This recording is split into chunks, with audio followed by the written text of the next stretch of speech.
Ndakutaje ya yao ndikatambulo wanga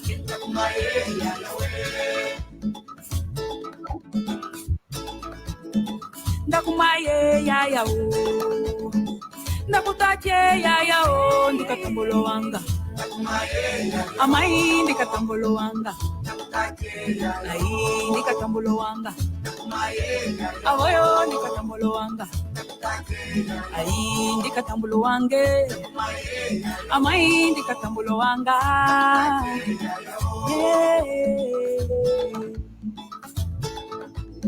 Olo hombo kepia kepia Olo hombo kepia kepia Olo hombo kepia kepia Olo hombo kepia kepia Aye katuli vali Aye katuli vali Aye katuli vali Aye katuli vali Hey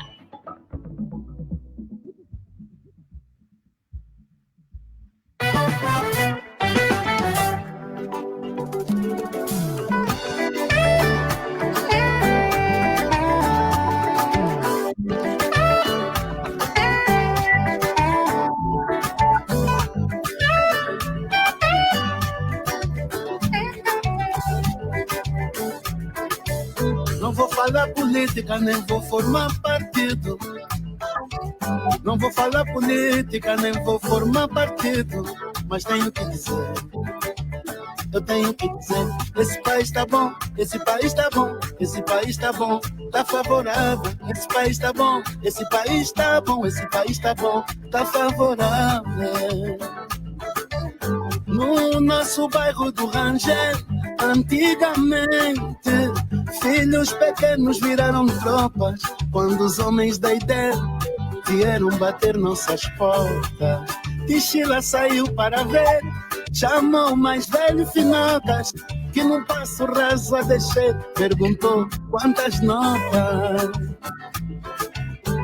Fecha a boca, pressa o passo, deixa a escada e tenta correr. E nos pés descalços, orgulhosos por fazer do Rangel nossa quebrada. E lá vão os muatas da ideia se esquivando das nossas pedradas. E lá vão os muatas da ideia se esquivando das nossas pedradas. Esse país tá bom, esse país tá bom, esse país tá bom, tá favorável. Esse país tá bom, esse país tá bom, nosso país tá bom, tá favorável. Ai, amore, eu juro quando estou ao pé de ti eu fico com calor. E quando me pedes para dançar eu digo por favor. Com calma, tem paciência, eu não sei dançar, oh minha flor. Eu juro, juro, se vai me matar, oh, eu já não sei o que fazer. Quando te aproximas eu começo a ferver. E quando me tocas minha vontade é te morder. Só tu tens o toque que me faz enlouquecer. Eu começo a transpirar, o teu toque é de louvar. Tu me arrepias, tu me matas, me metes maluco. Oh amore, more, chega, more, isto aqui vai dar bom. Meu amore, por favor, isto é que causa dor. Só você sabe o meu segredo. Só você sabe o meu ponto fraco. Use e abusa dele. Esta noite eu quero que vais mais além. E tu sabes muito bem que eu sou o teu refém. Quando tu chegas bem perto de mim, eu fico sem jeito, amor, é assim. Tens o poder de mandar em mim. Oh, oh, oh, me aperta agora, sim. Baby, não demora, não. Tu és muito louca, me beija na boca. Me aperta agora, Sim, baby, não demora, não. Já chegou a hora.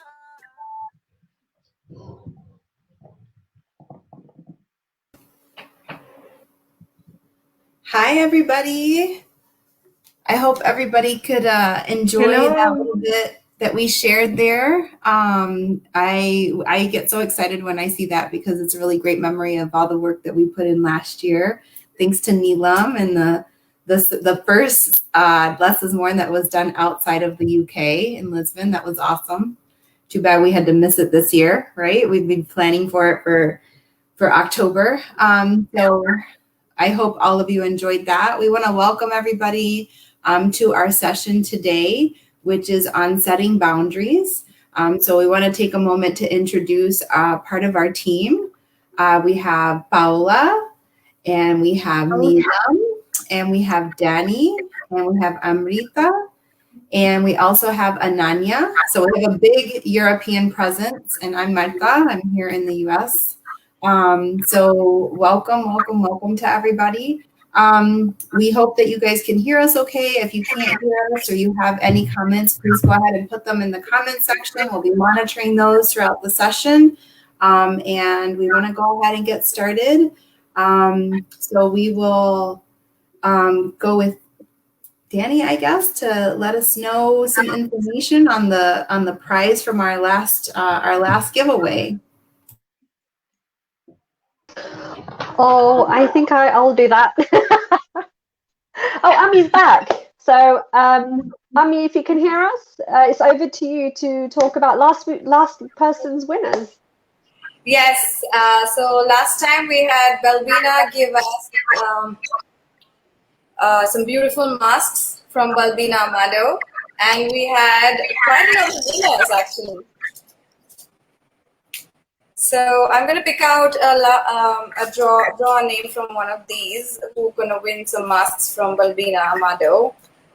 Let's see. Oh, the lucky winner is Vivek VC. Another one from Vivek. If you're on live, then respond. Congratulations. Yay. So over to Danny for this week. Hello everyone. So first of all, I'm just going to explain to you a little bit. Unfortunately, our guest offering the prize today can't be with us. So I'm just going to explain a little bit about her. And then as you all know, I'll let you know the question and you can answer it throughout the live as long as you comment on the live, not anywhere else. It has to be on the live with us. And so we can pick a winner from there. So our guest that's offering the prize today, and I'm going to try and say this right, is Nelsa Costa. She was originally she was born in Portugal, originally from Sao Tome and Principe. Hopefully I said that right also. She's currently lived in the UK, in London for almost 10 years now. She actually works as a neonatal nurse in London. During the pandemic, she had to still work and wear masks, unfortunately, like a lot of the rest of us. So what she did was actually started to make her own. She started to use African fabric as well for this, and a lot of people started to ask where she got these from. So because she did that, people started asking for them, so she started to make them herself. It's masks and headbands, I believe, as well. So this is what's on offer today, as you can see, a few of these ones. So you could be in a chance for winning these. Her business that she now runs to make these is Nuxa Crafts, and I know I've said that wrong again, as many times as I've said that out loud. So yeah, just make sure to be in a chance to win this. I'm going to let you know the question now. Make sure you comment on the live. So now, in honor of Carlos Buriti, I said it wrong. The question is, what year did Carlos Buriti release the song Malananza? Okay, so just to clarify, it says at the bottom there for you. What year did Carlos Buriti release the song Malananza? Just to repeat, make sure you please comment on our live, share it with all your friends, get them involved, make sure everybody's got a chance to win one of these items. Yeah, just comment on the live for us. And then at the end, well, we'll pick a winner, and then the next time we're live, in 2 weeks' time, we'll announce the winner.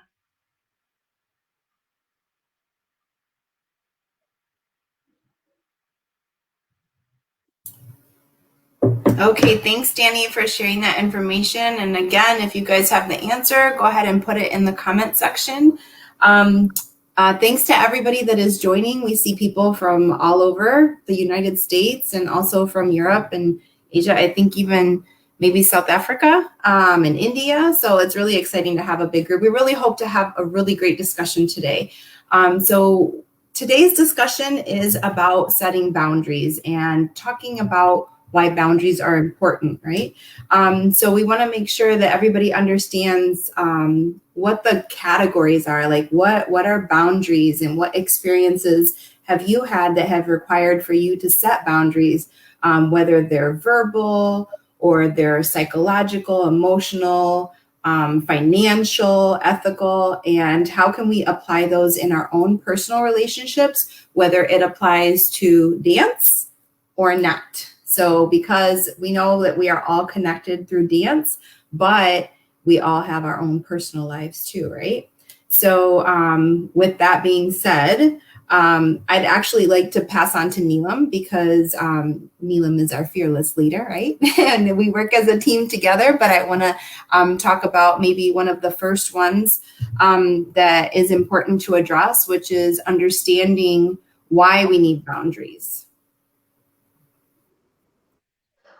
Thanks very much, Mata. So I'm going to talk about a situation that's happened to you just fairly recently, actually. And I was, I mean, now I can talk about it, but I think there was a whole couple of weeks that at some point I was so confused in my mind.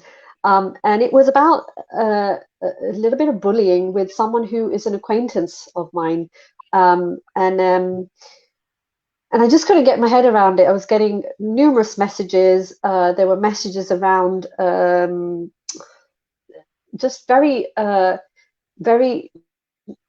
very uncalled for messages around relating to so many other people, yet not focusing on the task.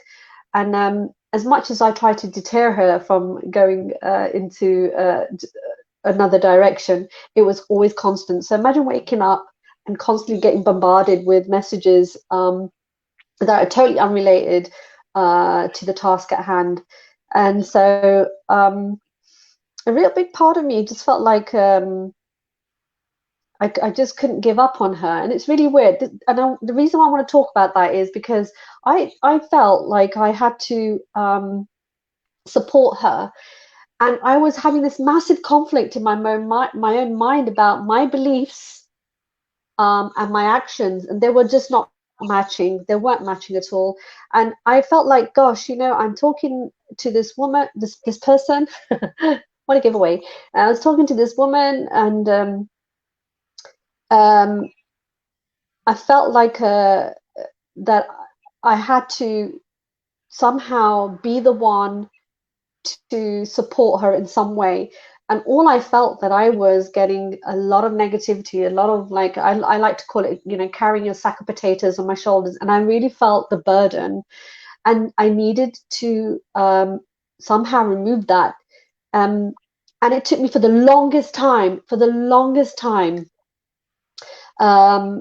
to sit down and say, gosh, I think what I need to do is to send her a message and be polite in order to set some kind of a boundary. Now, that took me a long time to do. And I remember I spoke to the team. The team were really great. And I remember I was crying about it because I wanted to show her that I was supporting her. But at the same time, I also wanted to let her know that it was enough because I had so many other things that I need to deal with. And I wrote this message, which again I kept looking at, wondering whether there was anything in that message that could spark her to feel bad. And that was not what I wanted at all. I just wanted to be really nice. I wanted to be polite, but I also wanted to be really assertive.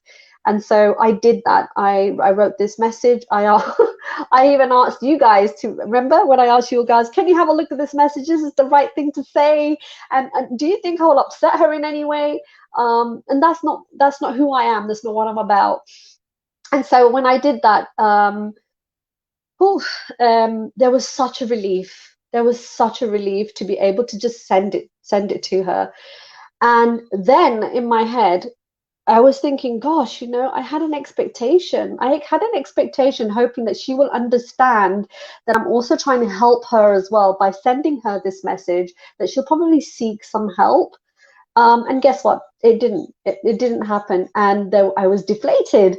I was completely deflated. It's like I wanted her to be able to validate what I had written to her. And then it got me thinking, when I set my boundary that I shouldn't have the expectation of being validated for what it is that I want to come across with that person. When I'm trying to put a structure in place that also protects me, but also protects the other person, we don't necessarily feel like we have to seek the validation. There's no expectation of what it is that you want back. And I think for me, that was like a really big learning curve. As much as I wanted to be sweet as pie with her, it wasn't working that way. And I did that. And I feel like I've managed to make my first big hurdle. even now, and I said this, I think this is very much a cultural thing for me. I don't know about how many other people are out there, but there's this kind of thing about Asians having to please others before they please themselves. And I was having this conversation with Amrita this morning, and I was like, Amrita, I said, I always feel like I have to make sure everybody else around me is happy, but then I'm drowning. And so this for me was all about self-care. Like what were my needs? What did I need at that point? And whether I really needed to have her validation of what it is that I was asking of her. And that's the thing with self-boundary for me in this particular scenario was I need to nip it in the bud. I don't need to seek any kind of response from her. I made my point. I was clear. I was assertive. And I'm pretty happy with the result. It can certainly tell you that removing that, which I call toxic, is for me the big lesson here. So yeah, that's one of many. So I'll start with the one. Yeah, so that's really important, right? Is being able to be direct about how you're feeling and setting your limits and understanding that people may not want to accept the boundaries that you're setting. So if we have a commentary or thoughts from anybody else in the audience or on the panel, please share away.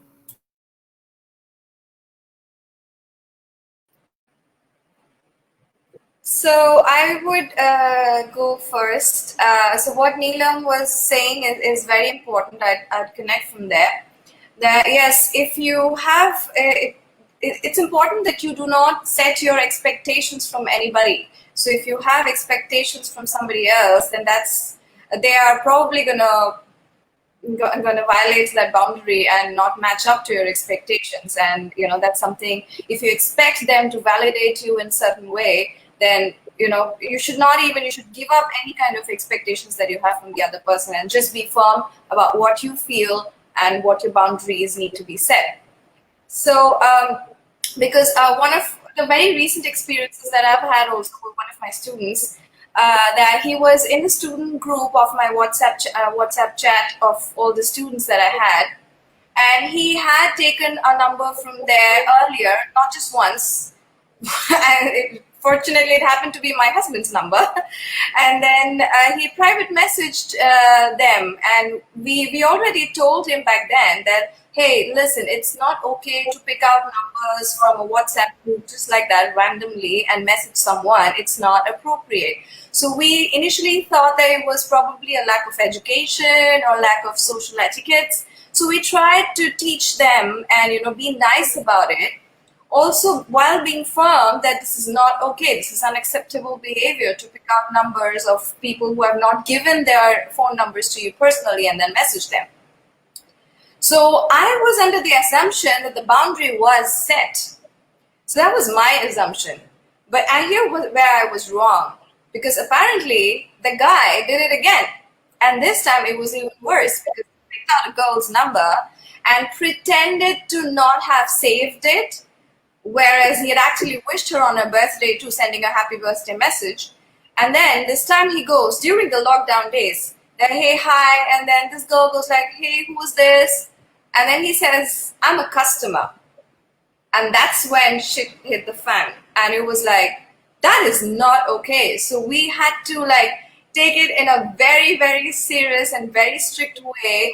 That so looks like even though you do have a code of conduct, that the way you run your events, that the way you run your classes, you tell them over and over again that what are the boundaries. There's still some people who are probably not going to respect it. And that's where you really, really need to put your foot down, that no, this is not okay. So sometimes what really helps us as organizers and teachers to do that is when you have even personal boundaries, when you lead by example, when you have personal code of conduct, even if your organizer or a teacher or an event does not have it. For example, like my personal code of conduct is like, because dancing on the dance floor or an event is my workplace, I don't drink. I like to have a drink up, socially otherwise, but at least when I'm dancing, I keep alcohol away from it. But that's just my personal boundary that I've set for myself, so that, because, and I was hoping that, that would be good to set an example. But that's what I follow even when I go outside in other people's events. So I generally do not have alcohol on the dance floor at all, even if it is in limited quantities or something like that. It's just a no-go zone for me. But that's my personal boundary. And it would really help for everyone, each one of us, to have these set of small, tiny little personal boundaries that you do not or are not ready to negotiate with at any cost. So that would that beats a code of conduct put on by an organizer any day. That's because it's in your control. It's for you to abide by. That's what I think. How about everybody else? Do we have some interesting comments? Yeah, so we have this, can we put up comment by Tiago Groman? Yes. So, oh yeah, share a lesson that learned like many through the hard way. Very true. To me, the fundamental basis lies in a well-educated self-love. Educated because one must first clearly know their inner inherited talk to pick what he wants to accept for himself, from himself. From then, we can make progress in determining how we want to be treated. Big love to you all. Really, really great point out there, Tiago. Thank you so much. That's my husband says this very often, that people who do not respect other people's boundaries is because they don't respect themselves. So that's a very important thing. You don't respect somebody else because you probably lack self-respect. It's a very nice thing that Tiago said, that they have to accept what from clearly they know their inherited inner talk, and they want to accept from himself and from himself. That's a very, very really, really great point out there. So what do we have next, Marta? Would you like to share some of your experiences? I think I just the comment or the question that we pose to the audience is how to build and preserve our boundaries. I can also share an experience that we've had with a student where they were very, very touchy-feely from the very beginning without getting to know someone. And from the very first class, I had to set a boundary, and I noticed that our other students were also setting the same boundary and saying, you know, I'm not comfortable with that. I don't really know you. It's really great to meet you, and let me shake your hand instead. And take that step and really, really get to know the person, but establish those boundaries up front, right? So I think, and I noticed that with the people that did that with this person, that those people did not have issues. And I think that can apply to any situation on or off the dance floor, in or out of the dance studio, right?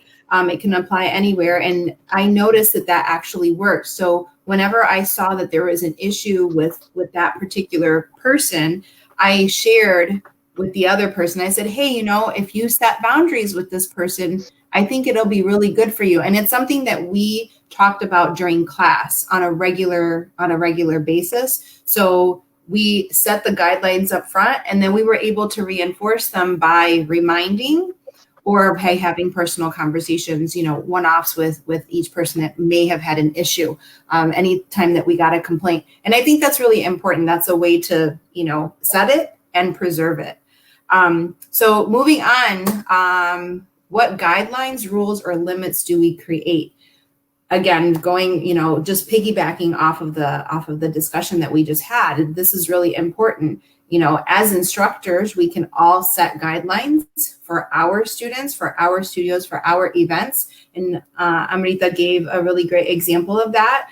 I'd like to hear from the rest of the panel on maybe a personal experience that doesn't have anything to do with dance. Paula's raising her hand, so let's go to Paula.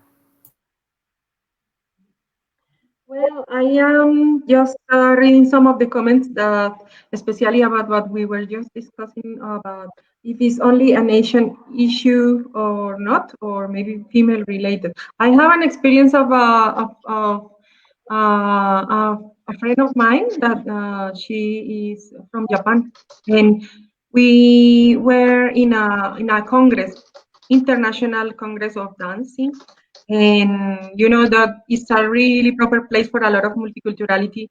And so I was with her, and I saw it was just like in a couple of minutes, a gentleman came to offer her a drink, but she didn't. She like we were discussing. What I have learned so far living with her is sometimes it's culture related. Every culture has their own habits. There are countries where it's actually unpolite not to make a toast if you don't drink. It's not seen in a good way. But in some other countries, this is actually not really proper if you are seen in public drinking or if you are a woman. So in this kind of, we were in this congress, and she just was not used to it, and she refused. It was really taken in a bad way, and she felt very bad. And actually, it was me who has to help her to set up a boundary and not feeling bad about herself by saying no. And this happened a lot everywhere, even in many countries, including mine, that sometimes it's difficult to learn how to say no. And it applies for so many things, for accepting a drink, for accepting anything that, and even for when you are in a relationship, because it happens to me in the past that somebody was not able to say no to a drink, and then I I had to see him all the time going into like a drunk state that sometimes you are not really looking forward to that. But then in the time you start to set up your own limits, and then it helps you to establish more than what you really want. And is what some of the quotes that I used to believe is like, I might not completely what I want, but I definitely know what I don't want. And also I'm just living by with the last that I used to keep always that my rights go until the rights of the others starts. And that's just takes a lot of respect, and also respecting my own boundaries. Yeah. So what's next? Do we have any comment? I think there is another comment, right? I think we spoke about the comment. for now. But I just wanted to sort of make a point. It's sort of a mashup from what sort of everybody said. But my big thing at the moment, I've learned a lot this year. Most of my friends are bored of hearing it, but I like a big thing about setting precedents. I think when we say about the first time you meet someone is a big thing. I think it is. And I think setting precedents is so important. I think so for me, my example for this is with my friends. For a lot of the time, what I would do is I, again, like to please people. I like to help everyone as much as I can. But what I started doing is some of my friends kept saying to me, Danny, you're doing too much. And I couldn't see it. I would just help and help and help. And then at some point, actually, I wasn't helping myself anymore. I just was helping too much. And then a lot of friends would expect me to do things for them without maybe asking or without being polite about it. They would just be like, when are you doing this? Or what are you doing this? Like, what are you doing? So then I had to take a step back and think, what am I doing here? Am I helping myself? Am I helping people? So I had to sort of set a boundary in when I could help somebody, when I could be there for somebody, and when I actually had to take a step back and have some time for myself. So I believe that because I helped somebody for so long all the time, that then they expected it. So that's where I need to take a step back and decide if I want to start something new, if I'm going to do something for someone, I need to know what it is I can do for them and where's too far. So I know when to stop and actually know when is my time. Actually, no, this is my time. I'm not able to help right now. Yeah, being able to say no is really important, right? And it's very difficult to say no sometimes because we are, I think, as women, naturally wanting to please other people, right? We're people pleasers. Right? Yeah. So we have another comment that I'd like to pick up on, unless somebody else wants to respond to Danny on the panel. Ami? We can go with the comment. Yeah, I was just gonna pick up from a little bit from Danny and Paula both that yes, and what you said that saying no is difficult already, and when we do say no, there are a certain section of people who go over the over the top to make you feel bad about saying no. I mean, that's just. I'm actually, this is a question for me also, that how do you react or respond to a situation where you're actually made to feel really bad and really terrible for saying no? I mean, this is something I would love to hear from somebody, even in the comments, or even Paula is raising her hand as well. So yeah, because this happened to me. I mean, I said no over and over again for like 3 days straight. And then this person shouts at me like somehow it was my fault that I was doubting him, which was I was rightfully doubting that person. And then he screamed at me in public, saying that, what do you think I am? Do you think I'm somebody who's going to disrespect you? Or have I done anything wrong to you? Why do you keep saying, I just want to talk? And stuff like that. It was horrifying. It was scary that, just the fact that I said no would subject me to this kind of a treatment. It was very difficult for me to get out of that situation where it was somebody who was powerful. It was somebody who's well respected in the community, and to stand up to him was something which was terrifying, I would say. So yeah, Paula, you had something to say? Actually, I want to also open the floor a little bit for the men. I'm curious also to hear from anyone that is listening to us. How do they feel from the gentleman's side when sometimes even in my own culture I see, like I mentioned before, that sometimes it's difficult to say no to being with friends between them, and then if one of them doesn't really want to drink, but I end up doing it, and why or how do they feel? What do they do? It's just related to whatever the opinion out there. I think we have the comments. Yes, we have lots of them.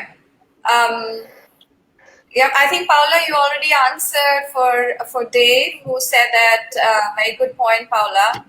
And cultural norms, which can be interpreted in vastly different ways from culture to culture. I think one has to establish a framework for how you want to execute your role prior to the activity. That's a good one. Then we have a comment from Lindsay. Yes, Lindsay. We often try to do for others what we hope they'll do for us, which is most of the time unrealistic, and where I think unhealthy boundaries often start. Yes, in the beginning of the conversation, we did talk about not having expectations. This is a very, very good point. Having an expectation starts becoming unrealistic for the other person. Very true.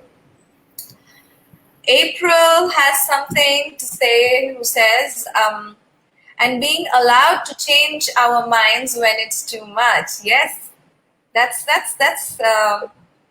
yes, we can always go back. We can always change, set our boundaries in a different way. So, we have Ananya. Hi, sorry, I didn't know I was already from backstage. I had moved to front stage. I was checking the comments of my previous live, which, as you guys know, I've just come off. I'm like a busy lady. Nice to be back with everybody. Hi. It's nice to have you with us. Welcome, Ananya. We're just picking up some comments. Yeah, I'm reading them too. Yeah. Yes, April has something very good to say. People who make you feel bad when you say no are not your tribe. Yes, precisely. Then we have Lindsay again saying that yes, you have to put your own oxygen mask first, like on an airplane. I think I said that to Neelam a couple of days back. Just a couple of the exact same thing, Lindsay. I said to Neelam when she was going through her set of boundary issues. Lena says you cannot pour from an empty glass. Self-preserving is essential. Yes. Self-preservation, yes.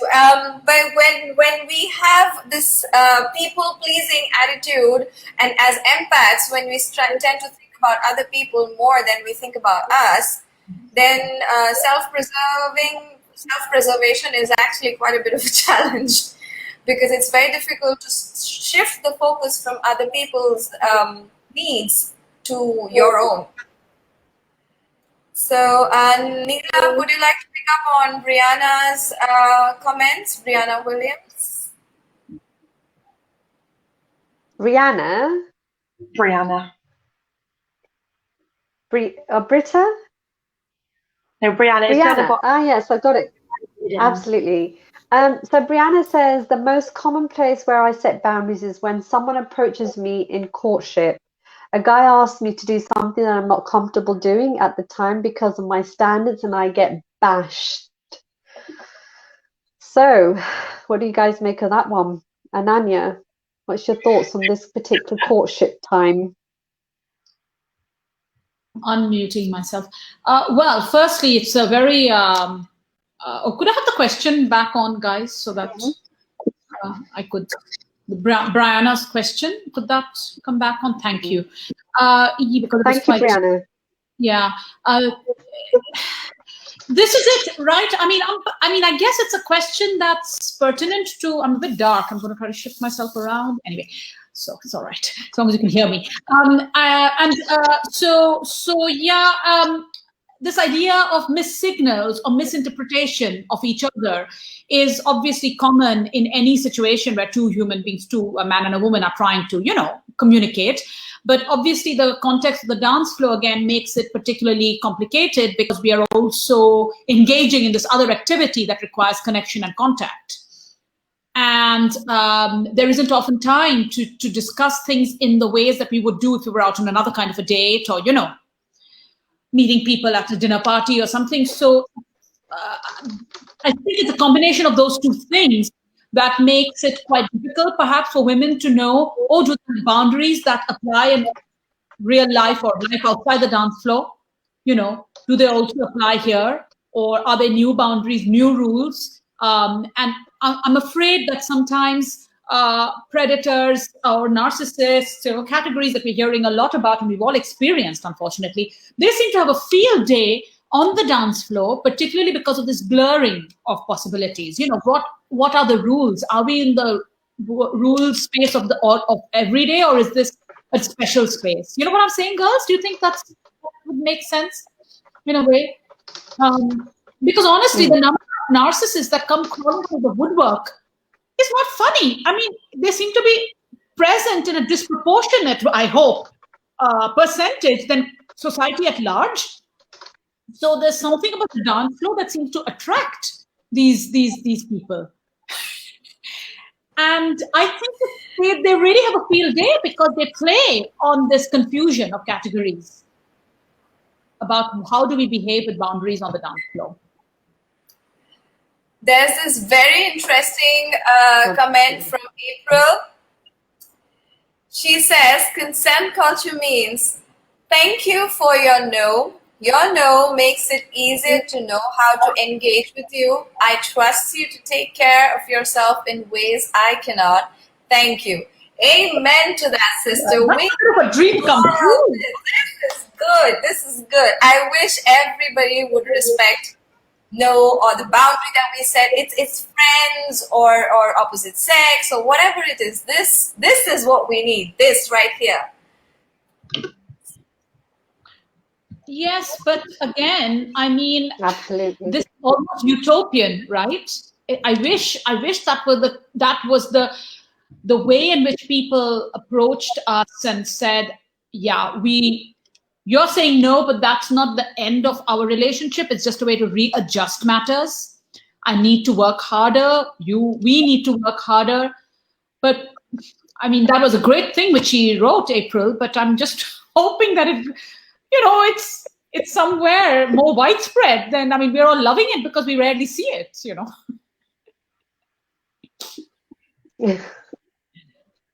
That is so true.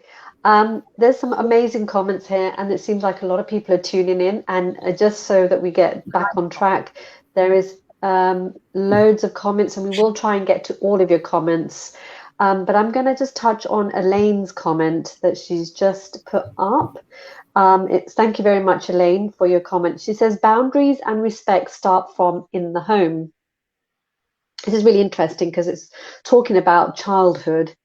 Unfortunately, we sometimes get lost along the way. And for me, that means outside influences when we're in school, or when we're at university, or when we're with other people. I myself grown up in a multicultural society, so other people's cultures have an influence on that. So you start to weigh up what, your culture against somebody else's culture, your beliefs at home compared to somebody else's beliefs at home. And then she goes on to say, unfortunately, we sometimes get lost along the way. Like Tiago said, life eventually teaches us that lesson.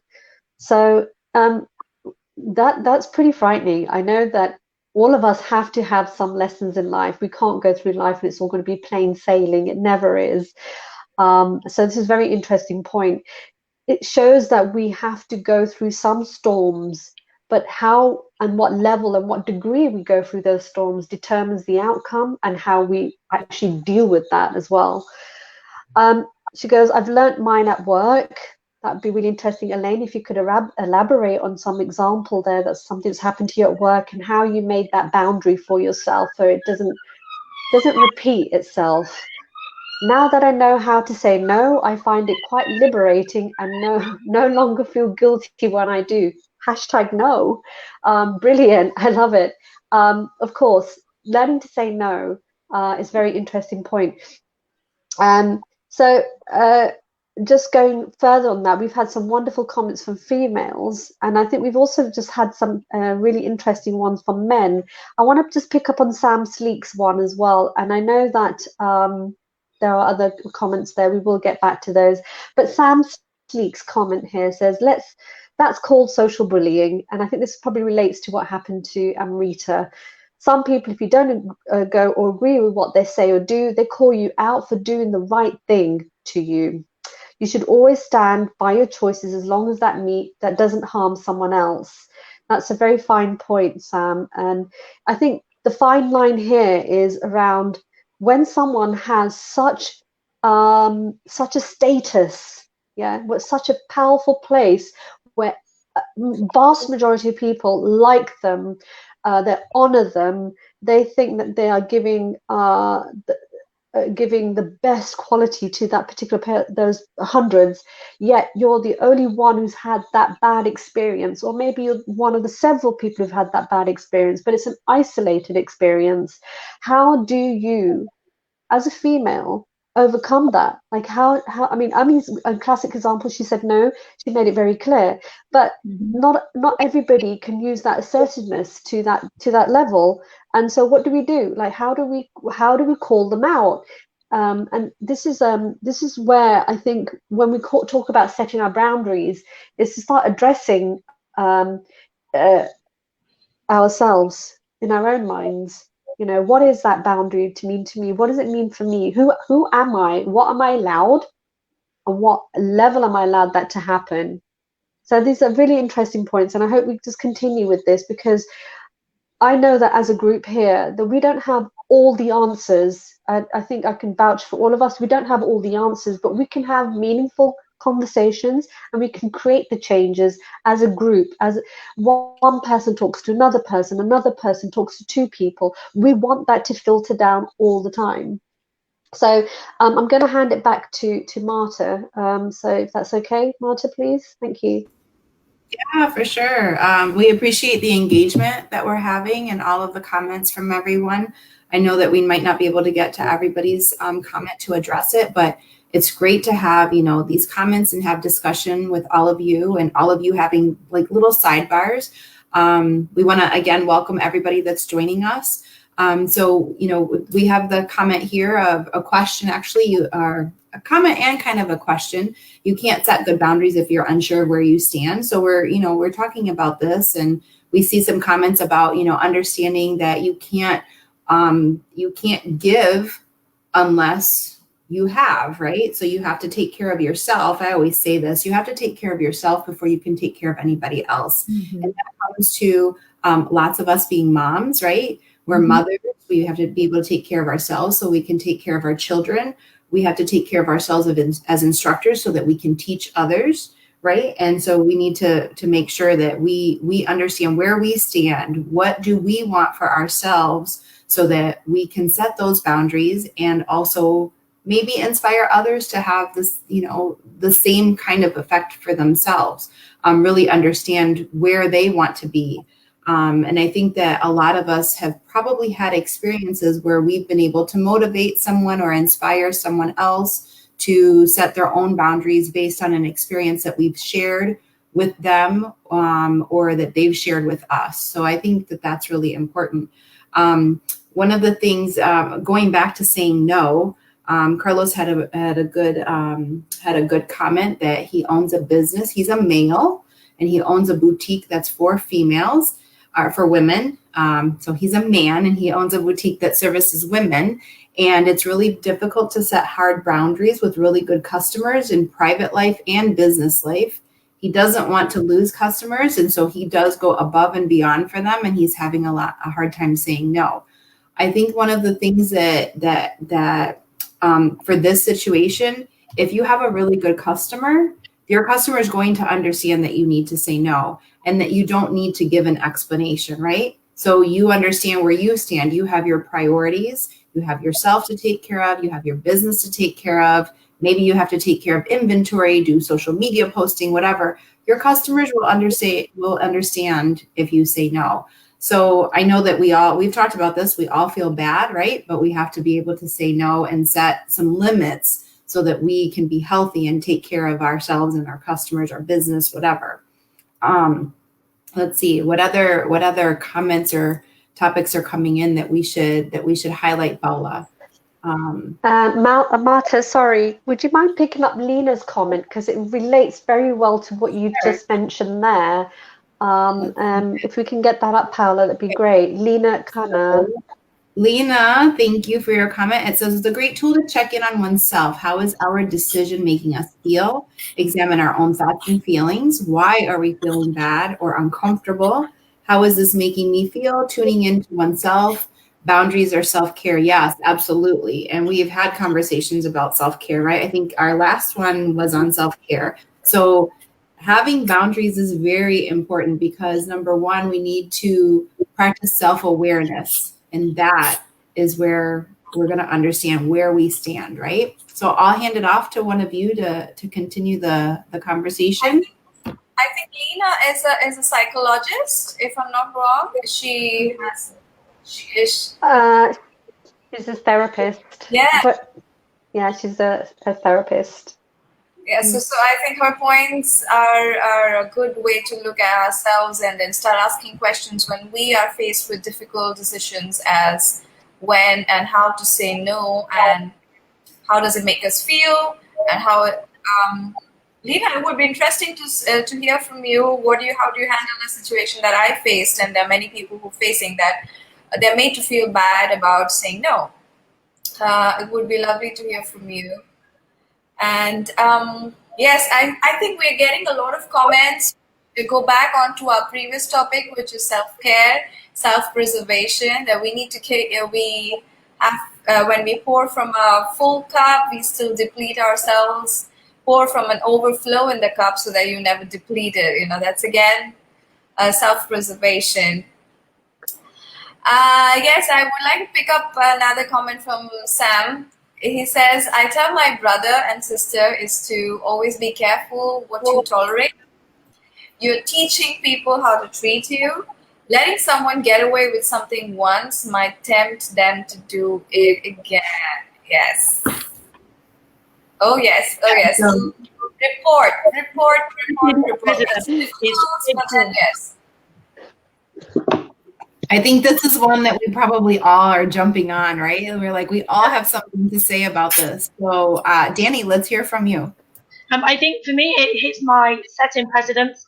Like when you let someone get away with something, they automatically think that you're saying that it's okay, that they can keep doing it. So until we then say, no, it's not okay, until we say, stop it, they're going to keep doing it because you've let them do it once. They're going to just keep going on. Paula, you have a comment too? I just want to add, like when sometimes that we say that I personally believe in second chances, but when you allow it, like okay, as a human being, everybody makes a mistake. It depends of which degree, but I believe in a second chance, but not like when you do it again, like that same sometimes back home, fool me once, shame on me, fool me twice. No, sorry, shame on you, but fool me twice, shame on me. And so it's part of setting our boundaries that we give a second chance, but not a third, not a fourth, not a fifth, and so on. Absolutely. I think that's a really fine point there, Paula. I think there's so many messages. This is wonderful. I'm going to just pick up on Manon. So welcome, Manon. Can we get Manon's message up? And I'm getting lost in all of these messages. And where are we with Manon's message? So we have it up. Manon? Ah, okay. So and we have it up. So it says, sorry, just popped in. She goes, the truth is that there will always be women throwing themselves at known teachers. Ooh, controversy. Here we come. So she says, however, there isn't enough women understanding their worth. And this is also going back to the reason why many of us start dancing as women. Sorry, my bad. My women person, we mostly start because we go through issues, personal and mental. No self-estimate, divorce, money, I think she meant self-esteem, sorry, Manon, divorce, money. So sometimes I can understand that when a famous guy shows interest, it can feel uplifting, but in reality, it's not that they just want sex, it's just making them disrespect women even more. We need females to show examples and behaviors to follow. The man's behaviors is a different debate. Oh, I'm going to say something about this. And I think I know everybody in this team of Less is More, for years that I've known them, all of us advocate as women, as instructors, or even just as dancers, for years have introduced that within our classes, within the festivals that we attend. And this is how Less is More has been born. It wasn't an overnight dream. It was years of just hearing stories, experiencing them for myself as well, Manon. So we do need more events for females, definitely. We do need more empowering events out there. We also need to encourage this, I think, personally, to bring them into festivals. We don't have enough of that, other than the fact that you go to a workshop, which is for a man and for a woman. There's a lead and there's a follow. We'll touch on that another time, but there's not anything specific around self-care, around self-defense, or around having conversations of what are the red flags and so on. And I think this is where we as a team, Self is More, is trying to gear towards. So, there is some promising stuff out there. And I think with everything that's happened recently, it's brought everything to the forefront, and a lot of people are having more engaging conversations. There's more scope for looking and addressing these situations. And I think COVID, in an unusually different way, has brought us time to start looking at ourselves. What would you say about that, Ananya? COVID has actually been a bit of a blessing for a lot of people when it comes to now just being just being an introvert, just looking in within ourselves and what's been going on. We've had more time to absorb that, apart from the fact that the earth has also healed itself as well, miraculously. So over to you, Ananya. Well, I think it's a very, intriguing sort of like realization we've come to. It's what, 6 months into this situation that we are globally in, one way or the other. We thought we had eased lockdown, here we are back again. So, we're really in the same mode of isolation and uncertainty, and unable to do the normal things of particularly around dancing and socializing, despite little variations here and there. And I think that it's of course bad, terrible for those who are whose income comes from these activities. It's a precarious industry at best, so we've got to admit that it's not been good for people's incomes. For those of us who are not involved in the industry to make our livings out of it, but who enjoy, who need it for our, like, just to be whole, we love to dance and we want to go to dance, we can't do that. So for both these categories of people, I think there has been this interesting situation where this attempt to connect to each other has created much more space for real conversations like this one. Your initiative was already running, and you were one of those people who had to cancel or rethink actual events, right, that you were putting on, and you had to take them off the calendar, but the energy had to go somewhere. You just couldn't sit around saying, fine, that's it. So it's human beings, I think it's human nature to want to adapt and overcome obstacles. And I think that what we see a resurgence all around of a certain kind of, caring for each other, in the way people have gone out of the way to put on different kinds of events to facilitate conversations. And some of these conversations are quite hard, and some of them have been then triggered by particular events or revelations, which may also come about as part of this introspection that you're talking about. I just don't think it's a bad thing at all that we are giving each other that time. As you said, that COVID has very ironically made us stop dancing, but maybe we've started talking. And even though we can't be physically, and also the other problem or the point is that when we are on the dance floor, we want to dance, so we don't often get time to talk. We're also always rushing to the festival schedule. We want to make class to class to class, and we don't really get that, even people who do the pre-parties, we frown on them sometimes because they're taking away, the energy from the dance floor. So for all these reasons, I think we're too rushed when we're dancing to pause and think about what are we doing as human beings within this scene that we are part of. And so I think it's a very good initiative all round that you've taken, Neelam, but it's also part of a broader movement, I think, of people wanting to not just introspect by themselves, but, have these conversations. It's a good moment to talk about really difficult things, which come along in the same package as the dance. But it's our time to sort of not just the earth itself, but we are healing ourselves too, maybe, of these problems. Yeah, absolutely. Absolutely. Yeah, Absolutely really agree with you. Marta, you wanted to say something. You wanted to go back to Manon's comment? Actually, I just wanted to, I think we have a good segue here. I think it's a really good point to recognize that during this quarantine and shutdown time, that people have been able to self-evaluate and look at what they need to do for themselves, and also take responsibility for their actions towards themselves and towards others. And I think that if we go to April's comment on respect and how customers respect, I think that it's a good segue. Customers respect you more when you respect yourself and your boundaries more. So I think that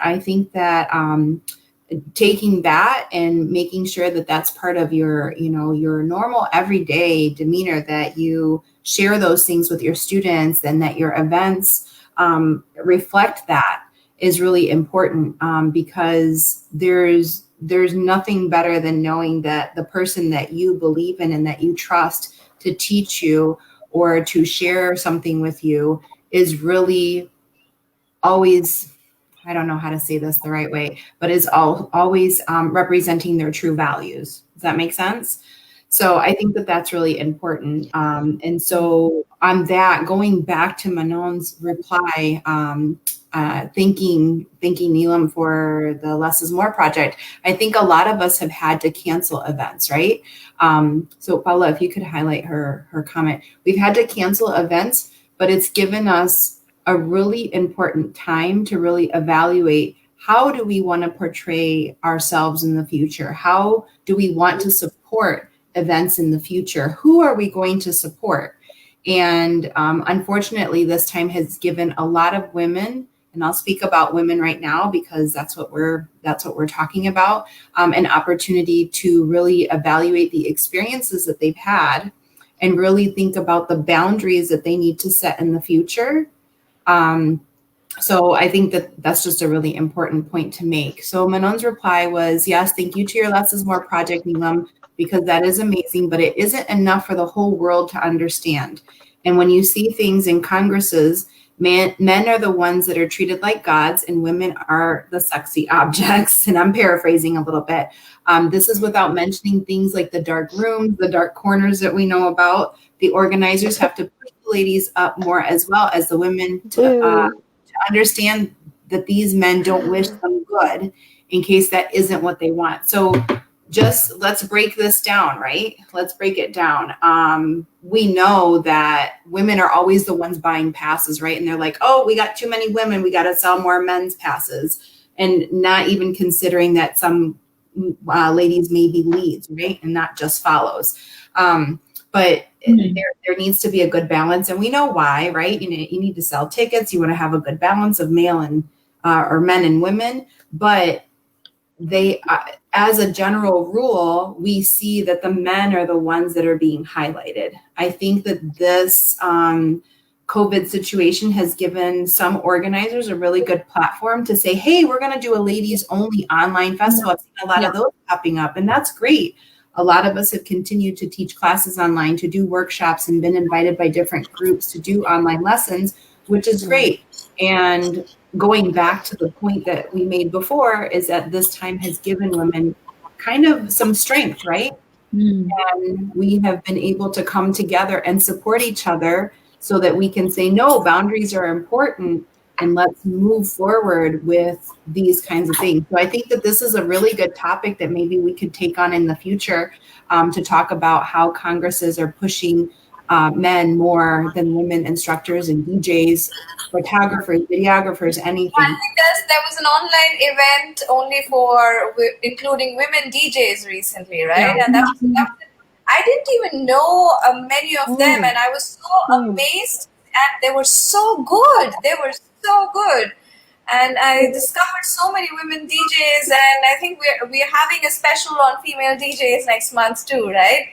So, and we're going to have a special on female leads. I think it's a continuous one, yeah. Yeah, and then we're going to have a special on female leads. Wonderful. Because those are really good examples that would take away this what Alan says, this godly image out of out of male artists being treated like gods or demigods for that matter, which gives them immense amount of power to do whatever they want. I wanted to just ask one last thing, and it's specifically directed towards Ananya because she's doing a lot more research. Her work is involved around cultures and stuff.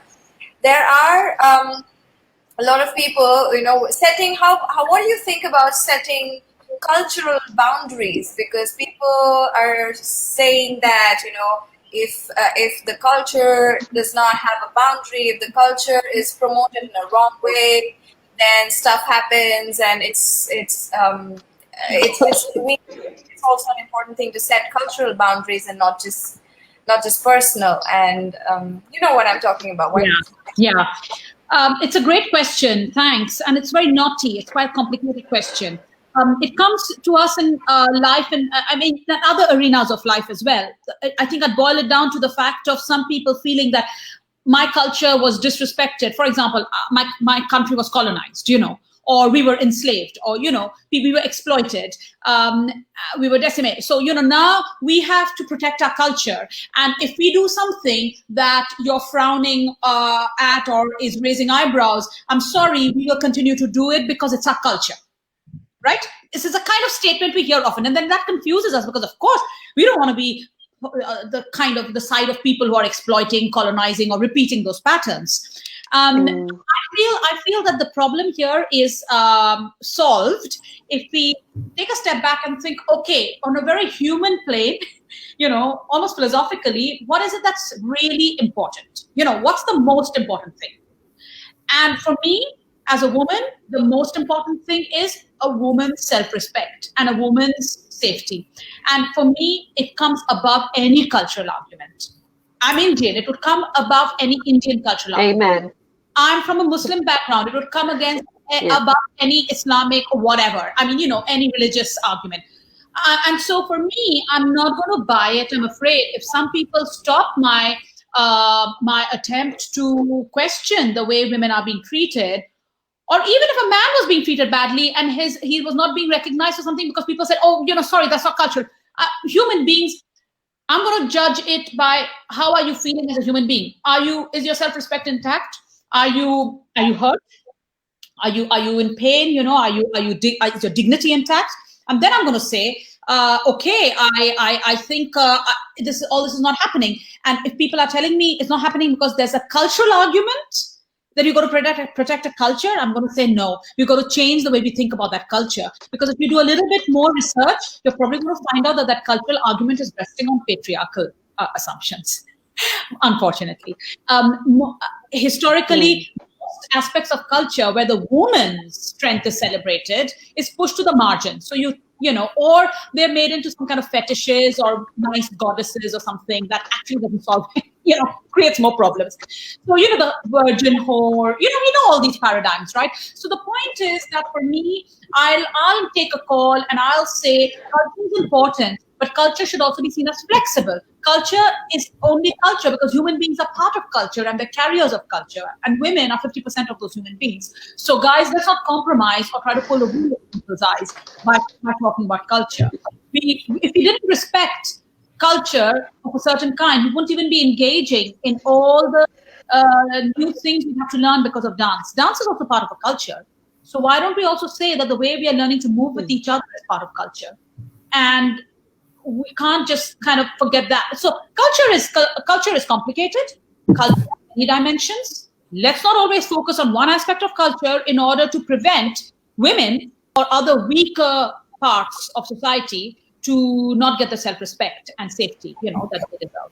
So that's I know it could sound controversial, but I'm afraid that I'll stick to that, because it's not just a formula I'd apply for dance. It's a formula I'd apply for lots and lots of other parts of life, So, yeah, absolutely.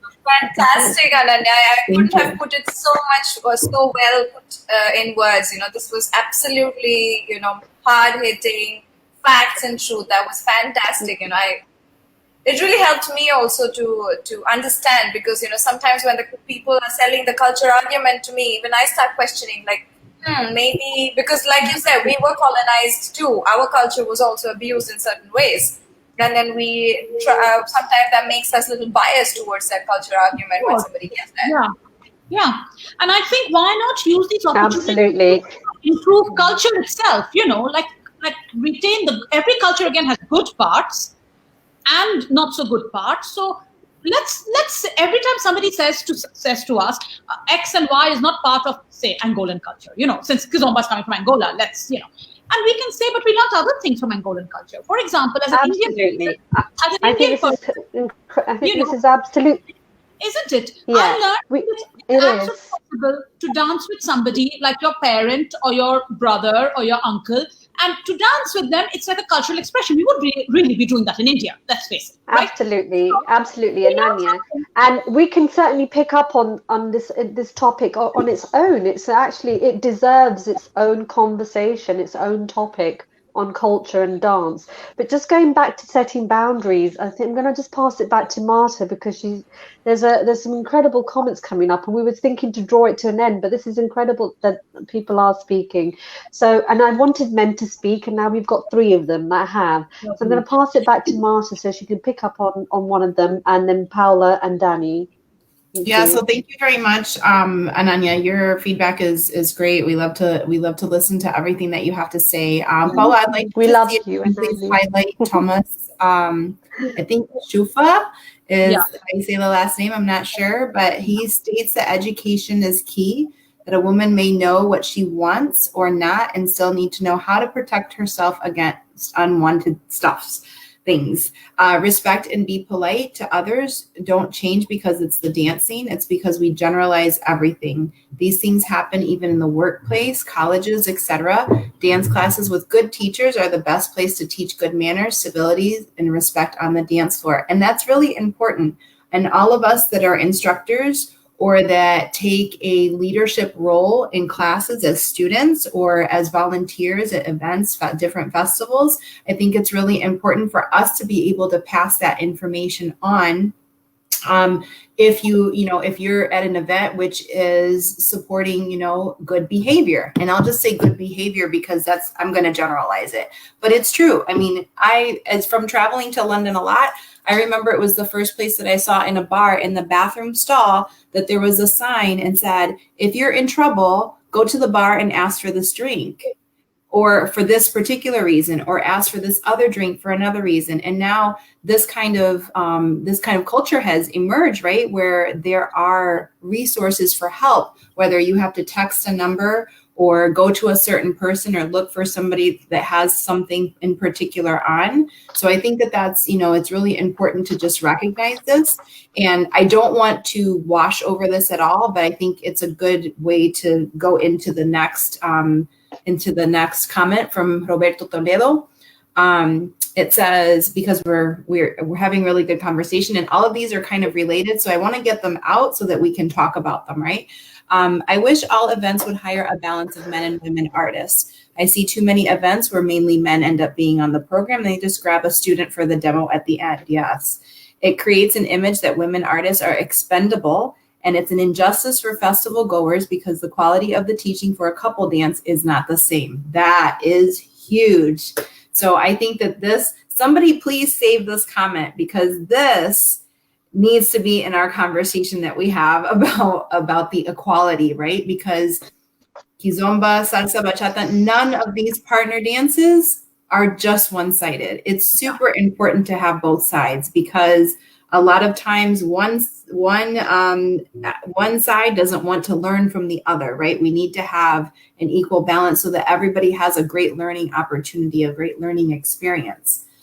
And then the next comment, and then we can talk about everything, is from Carlos Seda again. Is there a peer mediator group for misunderstandings in the dance community? Again, another fantastic topic for an idea, as all of the work is going on all over the world right now within the dance community about having good codes of conduct, excuse me, and what appropriate behaviors are. So I'll pass it on to you guys. I don't know who's going to start, but these are really, really good points that we really need to expand on. We'll go over to Danny. Just to say goodbye from my side, guys. I would love to carry on, but I am starving, and I had another event before that, which is why I couldn't tank up. And for the same reason, I am on 1% battery now. So excuse me today, but I really enjoyed just dropping in here and saying my little bits of my opinions to you. Thank you. Thank you for joining. Thank you, Ananya. It's always a pleasure to have you. See you again soon. Bye-bye. It was amazing. Bye. Bye. Thank you so much. Bye-bye. Okay, Danny, we're going to pick up with you. There are some. So firstly, let's just give a big shout out to the guys that are commenting. Thank you so much. This is an inclusive conversation, and I think it's very important that men are involved in this. As much as we always feel that the women are the ones that are underrated in all of this, it's valuable that the men are speaking the same language right here, that their things have got to change, and we certainly need to address boundaries. So I'm going to hand it over to Danny. Whatever you fancy talking about, Danny, whatever you want to pick up on, girl, it's all yours. Okay. I don't. Okay, I'm a bit on the spot here now. I mean, let's talk about Roberta. No, that's okay. What do you think of the idea about like what Roberta's talking about, that needs to be an equal balance of men and women at events? Because I know you go to quite a few. You've been to a few festivals and you've seen this as well. And then the idea of you've also assisted teaching as well. How's that experience been for you? So actually, I completely agree that we definitely need more balance. The point where he says about just where they grab a student at the for a demo at the end, I think that's actually really great for the students. However, what I think is missing is when there isn't the balance of men and women. What I find myself when I go to an event and it's just, say, maybe a male teaching, I don't know necessarily what I'm doing. I don't know necessarily where I need to put myself or where to position my body in it, and I think that's what it lacks, and I think a lot of people lack from that, and I think we need more of it. And I know that it's not to put males out, because I know that some males actually do a fantastic job at being a lady as well, but actually we need more ladies out there, more ladies styling to come into festivals, into events, into a lot more places. Absolutely. Do you know, it's really interesting. I'm going to just share something that happened. I mean, obviously, when I've been teaching in the past, there's something really interesting that happened to me. I remember I've taught with a few male artists, and one of them particularly turned around and said, "You don't need to say nothing. You just need to look pretty." And I remember at the time, I mean, I've got 4 brothers, kind of on it all the time, and it's really interesting that I turned around and I looked him in the face, square in the face, you know, like right in his eyes, and I was just like, it's not working like this. I will equally do this class with you, or I'm out. And it was boom, straight. And he never ever said that again. But it, you know, sometimes I just think you have to say these things. You have to be very much on the ball, I think, as women in this dance arena. But I mean, you got your hand up. Yeah, I was just adding on that I've had the same experience, exactly the same one. And I'm going to name it, a name also. I mean, but it was not the male instructor who did that to me. In fact, the male instructor wanted me to speak. It was the organizer who walked up to me and said that, hey, listen, people have paid to learn from him and not from you. So you keep your trap shut. Boy, that would have rattled my cage. Explicitly. And I was teaching with Nelson. And Nelson wanted me to teach. He gave me, he said that, no, I think you can have a lot of things to contribute to the women. And we had such a good thing going on with teaching at different other events together.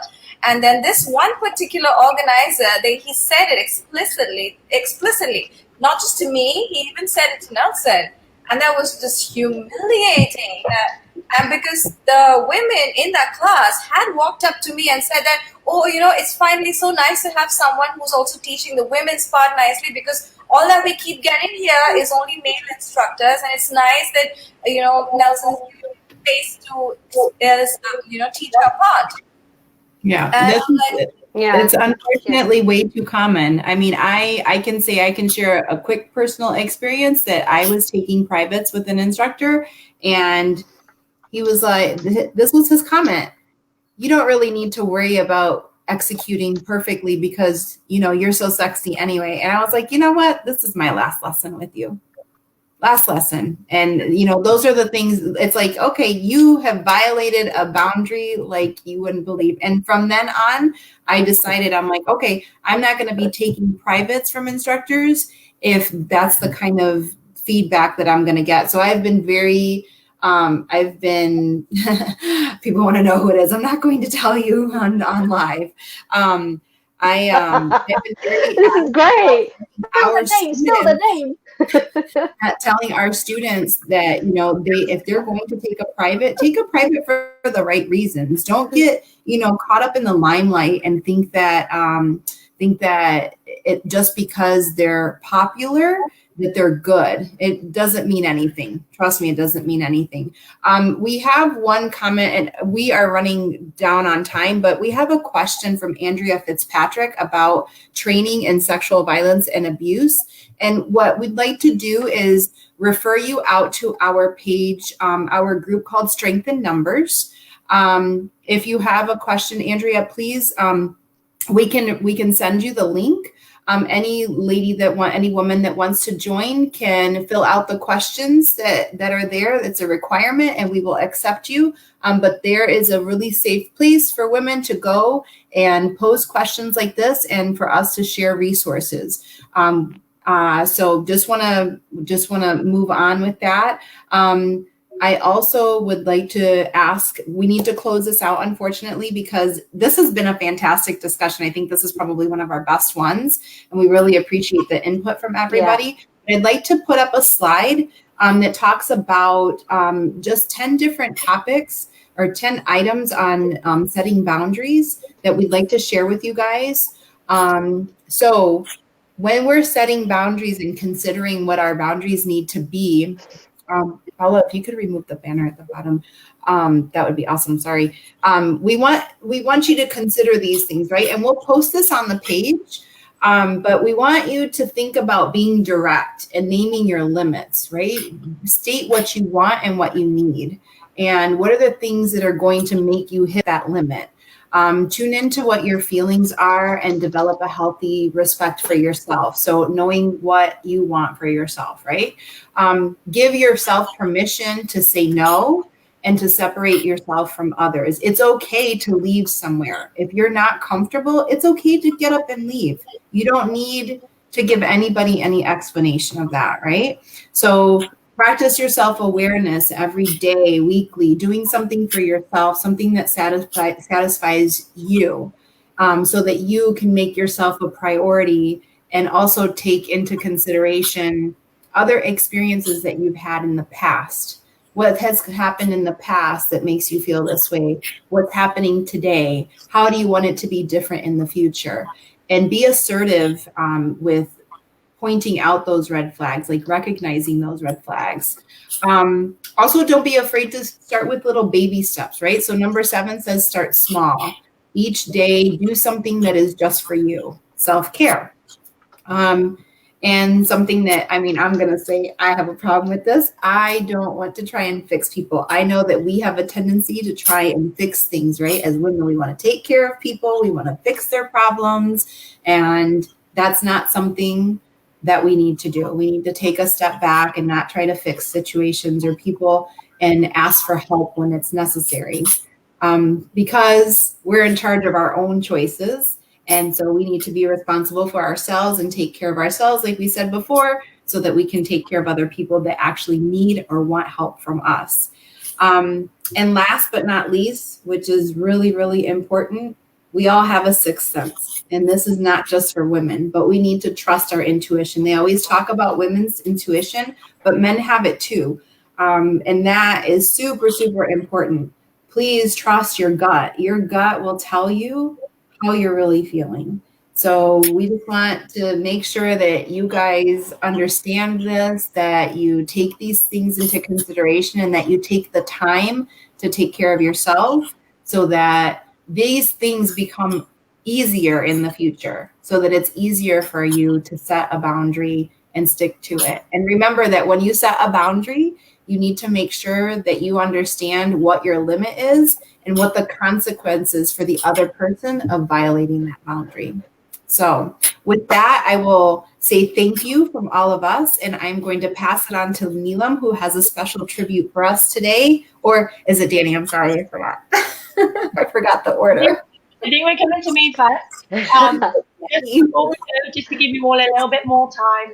Just again, thank you all so much for being here. For anyone that was not here at the beginning, we obviously have a competition every time we do our lives. So I just wanted to remind you of the competition, what the question is. Just give you your last 5 minutes to get all your answers in. So for anybody that wasn't here, we have the masks as the prize today from Nelza Costa. And the question for you is, what year did Carlos Buriti release the song Malalanza? Okay, the question's just there at the bottom for you. What year did Carlos Buriti release the song Malalanza? So again, just comment the year in the on the live, not after, not anywhere else. Always the comments in the live. You've got 5 minutes left. Make sure you get them in, and then you'll find out the winner from the next live in 2 weeks' time. Now we hand over to Neelam. Thanks, Danny. Thanks, Marta. Thanks, Ami. Thanks, Paolo. Paolo, guess what, guys? You have at least 3 minutes to get your answers in while I rabbit on about something really important. So, you all know about Less is More now, and at some point we're hoping to run the event next year. And we want to just mention that the Less is More event will be in May, and the sales for Less is More next year is going to start in September. Just want to quickly give you an outline of that. We have lots of renowned artists and new artists, because that's what we want to encourage. We've got a lot of new artists, and they also need a great platform, and we're looking forward to bringing some new artists as well. But the idea is to have as many female artists and dancers, and even those who are novice at the whole thing. You're welcome. We're there to support you. They're very, very small choreographies. They're like 20-second choreographies, and you can imagine all of us there will guide you through. So there's one huge choreography, and then there is the seminar. The seminar is something completely new. We ran it last year. It was incredible. They're small 40-minute workshops of all kind of things that we can cover. Things like we're talking today, and hence the reason why we've started to do the live talks, because these are the things that we do face to face, and they're run by amazing coaches, therapists, artists, and even people who do massages. And so there are wonderful, short, sharp workshops for you. So that's Less is More. Please do, if you are interested, go to our website, which is www.lessismorefoundation.com, and right now what we're collecting is your emails so that we can actually give you information, not bombard social media, but send information to your inboxes, and that's how we would like to communicate with you all. So thanks guys. So I want to call it a wrap. And it's been wonderful to have Marta to moderate this. She's done a great job. I'm loving the team. And I say this to them practically almost every day, even if it kind of gets lost in our 148 messages, that I love them, and I love them for their uniqueness, for their talents, their skills that they bring forward. So I want to wrap this up, and I hope, Paula, you got the video ready. So not just yet, Paula, we'll say when. But this is a dedication to Carlos Burrito and Burrita. We've had this argument all day today, but it's Carlos Burrito, right? We knew that was coming. We've had these kind of, anyway. We wanna celebrate him, and unfortunately, we did lose him on the 12th of August. So this goes out to all our Angolan brothers and sisters, that we are thinking of you and the wonderful person that Carlos was, and the music that he brought to the Kizomba culture. And so we want to sign out with one of his songs. And I think from all of us, we just want to say thank you so much for supporting us, for believing in us, and helping us to continue with less is more as much as we possibly can. I think Marta, we need you. We need your love. We need you here, right here with the heart. Okay. We'll sign out and say thank you to all of you. So over to you, Paula. Thank you so much for bring your answers today. We leave you with Carlos Burrito. Bye, everyone. Bye. See you next time.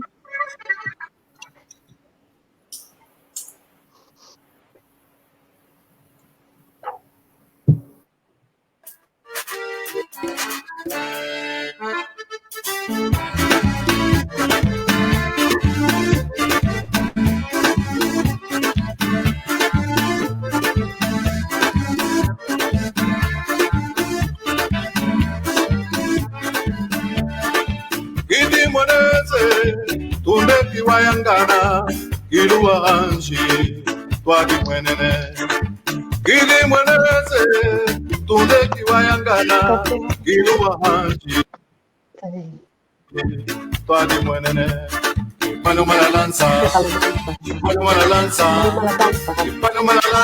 manu ngandukuma Mukona wasonekeneye nga utambulase ai mama ni malamba kumshima manu malalanza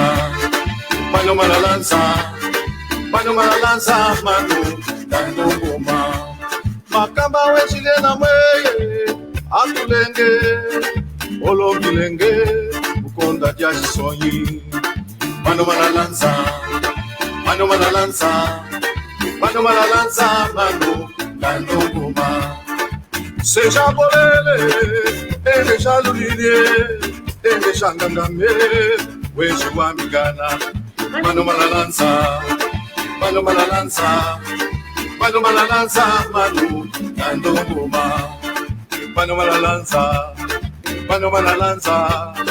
manu malalanza ngandukuma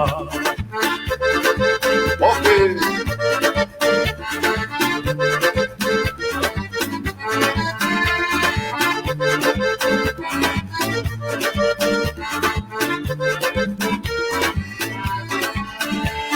Ukonda wasunekene nga utambulase ai mama ni malama kumshima pano malalanza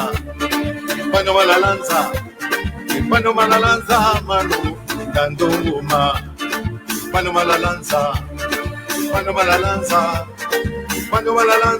manu ngandunguma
lanza, pano mala lanza, pano mala lanza, mano, dando guma. Pano mala lanza, pano mala lanza, pano mala lanza, mano, dando guma.